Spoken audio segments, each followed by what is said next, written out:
Hello hi అందరికీ నమస్కారం. రైతు మిత్రులందరూ బాగున్నారని అనుకుంటూ బాగుండాలని కోరుకుంటూ నేను మీ ప్రసాద్ ఎంఎస్ఆర్ ఫార్మింగ్కి స్వాగతం.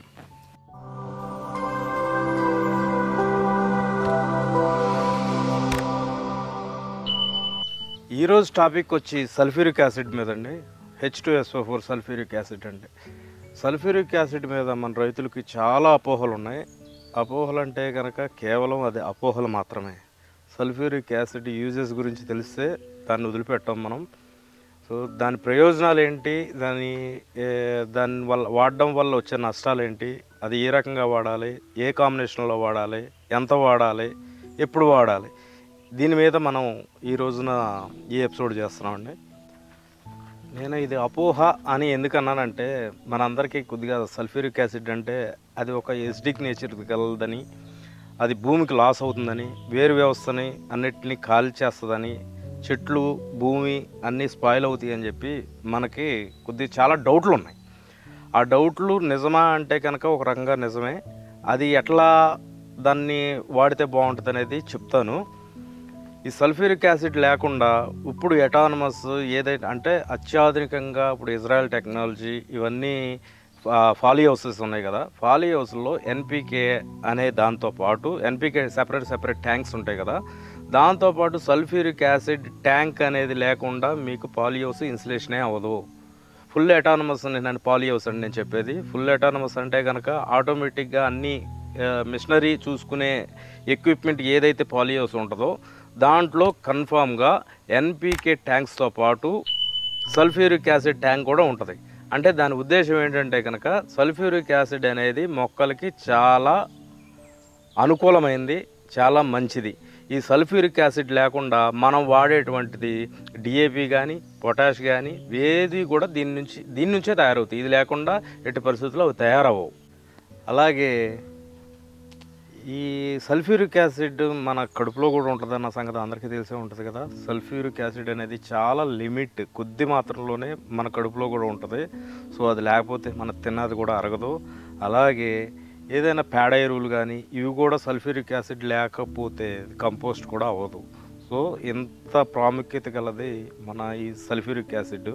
సో నేను లాస్ట్ వీడియోస్లో అవి కొద్దిగా లాంగ్ అయింది, కొద్దిగా అంత చెప్పొద్దని చెప్పిన అంటున్నారు. కానీ ఇంత చెప్పకపోతే మరి ఎట్లా రైతులకు అర్థమవుతుంది? నాకు ఇట్లాంటి ఇబ్బందులు చాలా ఎదురైనాయి కాబట్టి నేను ఇంత ఎక్స్ప్లెయిన్ చేస్తున్నాను. ఒకసారి వీడియో చూస్తే అందరికి అర్థం కావాలనే ఒక ఉద్దేశంతోనే ఇంత లాంగ్ చేస్తున్నాను నేను. సో షార్ట్లో చెప్పాలంటే కనుక ఏ వీడియో అయినా కనుక 2 minutesలో ఫినిష్ చేయొచ్చు. కానీ నేను ఏదైతే ఇబ్బందులు ఎదుర్కొన్నారో మిగిలిన చూసేవాళ్ళు ఎవరు ఆ ఇబ్బందులు ఎదుర్కోకూడదనే ఒక ఉద్దేశంతోనే నేను ఇంత ప్రిపేర్ అయ్యి మీకు చెప్తున్నాను నేను. మరి అటువంటి సల్ఫ్యూరిక్ యాసిడ్ మన పొలాలకి ఏ రకంగా ఉపయోగపడుతుంది అంటే ఉపయోగాలు చూద్దాం. ఫస్ట్ నష్టాలు కూడా చెప్తాను. ఫస్ట్ ఉపయోగాలు ఏంటో చూద్దాం. మన వాటర్ పెట్టిన తర్వాత మనం ఫస్ట్ దుక్కు చేస్తాం కదా, దుక్కు చేసిన తర్వాత వాటర్ పెట్టిన తర్వాత 2 రోజులు ఆరిపోయిన తర్వాత తెల్లగా ఉప్పు పట్టినట్టు భూమి మీద మొత్తం ఒక సారలాగా ఏర్పడుతుంది. సో అది కాల్షియం కార్బోనేట్ అంటారు. కాల్షియం కార్బోనేట్ కనుక మన వాటర్ నుంచి కనుక భూమిలోకి వెళ్తే మన యొక్క న్యూట్రియంట్స్ ఏది కూడా మొక్క టేక్ చేయలేదు. సో అట్లాంటి పరిస్థితుల్లో ఈ సల్ఫ్యూరిక్ యాసిడ్ని వాడితే కనుక దాన్ని న్యూట్రలైజ్ చేయొచ్చు. అలాగే పీహెచ్ని బ్యాలెన్స్ చేస్తానికని మీకు అందరికీ అర్థమయ్యే ఉంటుందిగా, పీహెచ్ బ్యాలెన్స్ మెయిన్ చేయడానికి ఇది ఉపయోగపడుతుంది. అట్లాగే మొక్క వేరు వ్యవస్థ బాగా వృద్ధి చెందడానికి ఉపయోగపడుతుంది. అలాగే నేల గుల్లబారటానికి ఉపయోగపడుతుంది. ఇక దీనివల్ల లిమిట్స్లో వాడితే మాత్రం మీకు ఎటువంటి పరిస్థితుల్లో కూడా ఏం డ్యామేజ్ జరగదు. జాగ్రత్తగా మీరు ఇది ఒక ఔషధం లాగానే వాడాలి. సల్ఫ్యూరిక్ యాసిడ్ ఏదో మనకి ఈల్డింగ్ కనపడుతుంది కదా అని చెప్పి ఇష్టానుసారంగా వాడితే మాత్రం నష్టాలే ఎక్కువ వస్తాయి మీకు లాభాల కంటే కూడా. సో ఇది ఒక ఔషధం, ఒక మెడిసిన్ టైప్లో మనం ఏదైతే మెడిసిన్ వాడుతున్నామో అదే రికమెండేషన్ ప్రకారం మీరు జాగ్రత్తగా వాడాలి. చేసేటప్పుడు కూడా చాలా జాగ్రత్తగా ఉండాలి. ఇది కొద్దిగా అటు ఇటు అయినా కూడా ఇబ్బంది అవుద్ది. సో ఇంకొకటి ఏంటంటే కనుక ఇది తడున్నప్పుడు మాత్రమే ఇవ్వాలి. అలాగే ఇంకొక మంచి అన్నిటికంటే కూడా ఎక్కువ ఉపయోగం ఉంది ఏంటంటే కనుక చలికాలం వస్తుంది. చలికాలంలో మొక్కలు మ్యాక్సిమం గ్రోత్కి అప్టేక్ చేయలేవు, కొద్దిగా వాటికి వీక్నెస్ ఉంటుంది చలి వచ్చినప్పుడు. సో ఆ చలిలో వేడి చేసేది ఏదన్నా ఉందంటే కనుక ఒకటి వాటర్తో పాటు సల్ఫ్యూరిక్ యాసిడ్, ఈ రెండు చాలా బాగా మొక్కకి కొద్ది హీట్ జనరేట్ చేసి మొక్కలు పోషకాలు బాగా తీసుకునేటటువంటి ప్రథమ పాత్ర వహించడంలో ఈ సల్ఫ్యూరిక్ యాసిడ్ ఉపయోగపడుతుంది అనటంలో ఎటువంటి సందేహం నాకైతే అనిపించడం లేదు. సో ఎవరికైనా అపోహలు ఉంటే కనుక ఒక్కసారి ఏదైనా మొత్తం ఫుల్ ఫ్లెడ్జ్గా కాకుండా 1 ఎకరం, చాలా రేటు కూడా చాలా తక్కువలో ఉంటుంది, మ్యాక్సిమం ఇది 60 నుంచి 100 రూపీస్లో ఉంటుంది. కాన్సన్ట్రేటెడ్ తెచ్చుకోవాలి. ఇది ఈ యాసిడ్స్ ఎక్కడ దొరుకుతాయి అనేది వాళ్ళేమో నెంబరు ఇవ్వట్లేదు వాళ్ళు. సో వాళ్ళతో ఒకసారి మాట్లాడి దాని గురించి కూడా ఒకసారి వీడియో చెప్తాను, యాసిడ్స్ వీటి గురించి. ఎందుకంటే యాసిడ్ అంటే కొద్దిగా ఇది డేంజర్ కదా, ఇది అంత తొందరగా ఇవ్వరు, అది ఆన్లైన్లో దొరుకుతుందేమో. సో దాని పర్సంటేజ్ ఏంటనేది నేను ఎప్పుడు నేను అది చూసి వాళ్ళతో కనుక్కొని దాని నెంబర్ కూడా చెప్తాను నేను. ఓకే, ఇవి ఉపయోగాలు బాగున్నాయని మీకు అనిపించింది అనుకుంటా. సో నష్టాలు ఏంటో కూడా చెప్తాను. అట్లాగే నష్టాలు ఏంటంటే కనుక దీనికి ఏదైతే మనం నిర్ణయిస్తామో ఎకరానికి డోసేజు ఒక 1 to 2 లీటర్ మాత్రమే దీనికి ప్రతి 15 రోజుల నుంచి 20 రోజుల మధ్యలో మాత్రమే ఇవ్వగలగాలి. దీనికి మించి 2 లీటర్లకు మించి మాత్రం ఎట్టి పరిస్థితుల్లో దీనికి ఎక్కువ ఇవ్వకూడదు. మీకు ఈల్డింగ్ గ్రోత్ చాలా బాగా కనపడింది కదా అని చెప్పి ప్రతి 10 రోజులకి ఒకసారి ఇచ్చారనుకోండి, భూమి డ్యామేజ్ అవుద్ది. మా మైక్రోబ్స్ కూడా దాన్ని ఆ యాసిడ్ నేచర్ ఉంటుంది కాబట్టి సో అది ఎక్కువ డ్యామేజ్ జరుగుద్ది అనమాట. అట్లాగే డ్రిప్ క్లీనింగ్ కూడా చాలా బాగా పనిచేస్తుంది. ఇది మన డ్రిప్లో ఏమైనా పూడిపోయి ఉన్నా కూడా సల్ఫ్యూరిక్ యాసిడ్ వెళ్ళడం వల్ల డ్రిప్పులు కూడా పూడికలు చాలా వరకు క్లియర్ అయిపోతాయి. మీరు మెయిన్ ఏంటంటే కనుక చాలా డోసేజ్ మాత్రం ఎట్టి పరిస్థితుల్లో ఎవరో పెంచకండి, ఇదే డోసేజ్ని పెంచండి. ఇదే డోసు నేను ఇప్పుడు ఎట్లా అయితే చెప్పానో ఎకరానికి లీటరు లేదా 2 లీటర్లు ఎట్లా వాడాలి, ఏ రకంగా వాడాలి అనేది నేను ప్రాక్టీస్లో చూపిస్తాను మీకు. ఎలాగూ అంటే సల్ఫ్యూరిక్ యాసిడ్ యాక్చువల్లీ కేజీల రూపంలో కొలవాలి. 1 లీటర్ వచ్చి సుమారుగా 1.5 kg వరకు మనం అంటే ఎప్పుడు పడితే అప్పుడు మనకి కాటాలు అవి దొరకవు కాబట్టి 1 లీటర్ వచ్చి సుమారుగా 1.5 kg వస్తుంది సుమారుగా. సో దాన్ని గుర్తుపెట్టుకుని మీరు లీటర్ల ప్రకారం వద్దు, కేజీల్లో మాత్రమే వాడాలి. 2 kgs వరకు వాడాలి. అంటే 1 లీటర్ చెప్పా కదా మీకు 1.5 kg వరకు వస్తుంది. సో దాని ప్రకారమే మీరు వాడండి. అలాగే ఇంకో అతి ముఖ్యమైన విషయం ఏంటంటే కనుక దీన్ని మాత్రం ఎట్టి పరిస్థితుల్లో స్ప్రేకి 1 పాయింట్ కూడా వాడకూడదు. మీకు ఎవరైనా రికమెండేషన్ చేసినా కూడా ఎంత తక్కువ 100 ml వేసినా కూడా తోట చాలా స్క్రాచింగ్ వచ్చేస్తుంది. నేను ఆల్రెడీ ప్రాక్టీస్ చేసా ఇది. సో మీరు ఎట్టి పరిస్థితుల్లో కూడా మీరు వాటర్లో మాత్రం స్ప్రే మాత్రం వాడకూడదు. మీరు సాయిల్లో మాత్రం ఇది ఇంతే డోసేజ్, దీనికి మించి కూడా వెళ్ళొద్దు. ఎవరన్నా వచ్చి మీకు 3 లీటర్ 3 kgs 4 kgs చెప్పినా కూడా దాని మించి వెళ్ళకండి.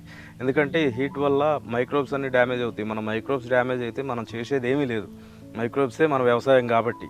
సో అది డ్యామేజ్ కాకుండా ఈ రకంగా చాలా జాగ్రత్తలు తీసుకోండి. చేతికి బ్లౌజులు కావాలి కన్ఫామ్గా, కళ్ళజోడు కావాలి, మాస్క్ కావాలి. చాలా డేంజర్, అంటే చేతి మీద పడిందంటే చాలా ఇబ్బంది అవుతుంది. అది ఒక గ్లాసులో ఒక చికెన్ ముక్క వేసి మీకు ఎక్స్పెరిమెంట్ చూపిద్దామని అనుకున్నా కానీ అది వాళ్ళకి కుదిరేది లేదు. అది చిన్న లెగ్ పీస్ ఏదైనా చిన్న పీస్ వేసినా కూడా మొత్తం మెల్ట్ అయిపోద్ది. అంత గాఢత ఉంటుంది దీంట్లో. సో ఇది చాలా జాగ్రత్తగా చూడాలి. నేను ఏంటంటే అది బై ప్రాక్టీస్ చెప్తాను. ఇంకోటి ఏంటంటే దీంట్లో కలిపే కాంబినేషను పొటాష్తో సల్ఫ్యూరిక్ యాసిడ్, ఈ 2 కాంబినేషన్ సూపర్గా ఉంటుంది. పొటాష్ అంటే ఏంటి, మన MOP మ్యూరేట్ ఆఫ్ పొటాష్ అని ఉంది కదా, మ్యూరేట్ ఆఫ్ పొటాష్ని 10 kgs, అది తెల్లదైనా పర్లా లేకపోతే రెడ్ రాక్ ఉంటుంది కదా అదైనా పర్వాలేదు. ఈ రెండింటిలో కూడా 10 kg పొటాష్ తీసుకుంటే 2 kg సల్ఫ్యూరిక్ యాసిడ్. ఈ 2 కలిపేసి జాగ్రత్తగా ఒక 3-4 గంటలు అట్లా రిలాక్స్లో ఉంచండి. దాని తర్వాత ఏదన్నా క్లాత్తో మొత్తం అంతా కూడా వడకట్టేసుకుని మీరు డ్రిప్లు పంపించుకోండి. MOPని సల్ఫ్యూరిక్ యాసిడ్తో రియాక్షన్ చేస్తేనే మనకు వచ్చేది 0050 సల్ఫేట్ ఆఫ్ పొటాష్ అంటాం కదా, 0050 వాటర్ సాల్యుబుల్ వస్తుంది కదా. సో ఈ రెండిటితో మాత్రమే సల్ఫ్యూరిక్ యాసిడ్ MOPతో మాత్రమే 0050 తయారవుతుంది. సో అది మనం వాటర్ సాల్యుబుల్, మన ఎర్ర పొటాష్ ఇవి డ్రిప్పుల్లో ఎక్కిస్తే డ్రిప్పుల్లో అవుద్ది, మొత్తం చెదారం అంతా డ్రిప్పుల్లో అయిపోతుంది. కాబట్టి ఇది ఈ రకంగా చేయండి. మీకు 10 kg పొటాష్ని 2 kg సల్ఫ్యూరిక్ యాసిడ్ కలిపితే మీకు దగ్గరగా SOP తయారైపోయినట్టే. ఇంకా దీని గురించి మీరు SOP అంటే వాటర్ సాల్యుబుల్ SOP దగ్గరికి మీకు వెళ్ళాల్సిన అవసరం లేదు. అంత మంచి ఫార్ములా. చాలా జాగ్రత్తగా వాడండి. ఎందుకంటే నేను ఇన్నిసార్లు ఎందుకు చెప్తున్నానంటే కనుక ఈ వీడియోని చూసి ఎవరన్నా వాడేటట్టుంటే అది మంచి జరగాలి కానీ చెడుకి ఎటువంటి పరిస్థితుల్లో దానికి గ్యాప్ ఇవ్వకూడదనే ఉద్దేశంతో ఎన్నిసార్లు చెప్తున్నా. చేతికి బ్లౌజులు కన్ఫర్మ్, ఎప్పుడు మన చేతులు మన దగ్గర ఉండవు కాబట్టి చాలా జాగ్రత్తగా వాడండి. ప్రాక్టీస్ మీకు ఎలా అనేది నేను చూపిస్తాను. ఇది సల్ఫ్యూరిక్ యాసిడ్, ఇది సల్ఫ్యూరిక్ యాసిడ్ ఈ టైప్లో ఉంటుంది. సల్ఫ్యూరిక్ యాసిడ్ ఇప్పుడు వాటర్లో పోస్తున్నాను. ఫస్ట్ వాటర్లో పోసేటప్పుడు వాటర్ ఇంత లెవెల్ తీసుకోండి, ఇది ఇంత గ్యాప్ ఇచ్చుకుని. ఇది ప్లెయిన్ వాటర్ అండి, కాకపోతే మాకు వానలు వచ్చి కొద్దిగా వాటర్ ఎర్రగా వచ్చినాయి, కానీ ఈ మామూలు ఖాళీ వాటర్, దీంట్లో ఇంకేం వేయలేదు. ఇది సల్ఫ్యూరిక్ యాసిడ్ ఫుల్ కాన్సన్ట్రేటెడ్ అండి. చాలా జాగ్రత్తగా బ్లౌజులు ఇట్లా పెట్టుకోండి. ఇది చూడండి ఎట్లా ఏ రకంగా వస్తుందో.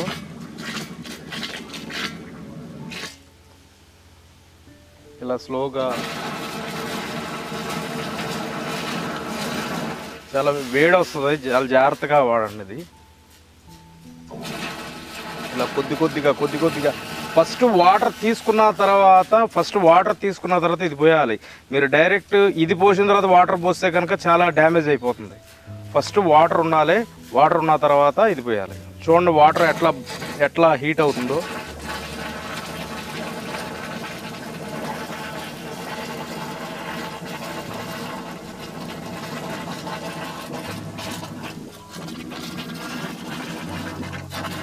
ఒక్కసారే పోయకూడదు, మెల్లమెల్లగా కొద్దిగా వదులుకుంటూ వెళ్ళండి. నేను ఇది ఆల్రెడీ కొలత పెట్టుకున్నానండి. ఇది 2 kg ఇది.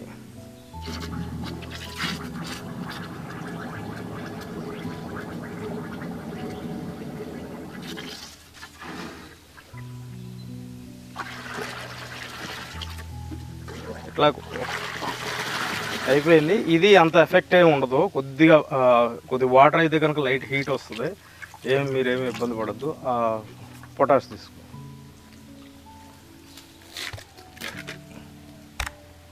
ఇది 10 kg potash, MOP rock potash అండి. ఇది దీంట్లో వేసేయండి.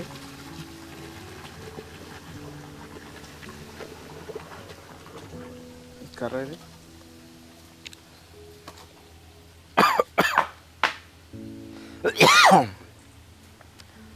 ఇట్లా కర్రతో ఒక 2 నిమిషాలు తిప్పేసేయండి. ఇది ఆల్రెడీ మొత్తం అంతా కరిగిపోద్ది. కింద మాత్రం కొద్దిగా రాక్ పేరుకుంటుంది. ఆ మిగిలిపోయిన రాక్ అంతా కూడా మీరు బట్టి కాదులో వాడుకోండి. మొత్తం మ్యాక్సిమం అంతా అయిపోతుంది. ఇది ఇదిగోండి కొద్దిగా ఇట్లా పొంగుతూ ఉంటుంది, ఏం అవ్వదు. ఒక 2-3 గంటలు అవ్వగానే మొత్తం కూల్ అయిపోద్ది. ఇది దీంట్లో చేయి పెట్టినా కూడా అంత ఏమీ ఎఫెక్ట్ ఉండదు. మీరు డైరెక్ట్ పెడితే మాత్రం ఇబ్బంది. దీంట్లో కొద్దిగా ఏదన్నా మనకు వాటర్ తగిలినా కూడా ఏమి ఇబ్బంది ఉండదు. సో ఈ రకంగా అయిపోయిన తర్వాత వాటర్ని కొద్దిగా ఒక 3 గంటలు ఉండొచ్చి దీన్ని మళ్ళీ కొద్దిగా వేరే వాటిలో వడపోసుకుని మీ యొక్క పంటలకు వదులుకోవచ్చు. MOPతో మాత్రమే, అంటే పొటాష్ సంబంధిత ఎరువులతో మాత్రమే సల్ఫ్యూరిక్ యాసిడ్ వాడండి. ఫాస్ఫరిక్ యాసిడ్ అనేది ఫాస్ఫరస్కి సంబంధించిన ఎరువులతో అది వాడుకోవచ్చు. సో దీని యొక్క ఫార్ములా. చాలా జాగ్రత్తగా వాడండి, అనుకున్నంత వరకే వాడండి, ఎక్కువ వాడొద్దు.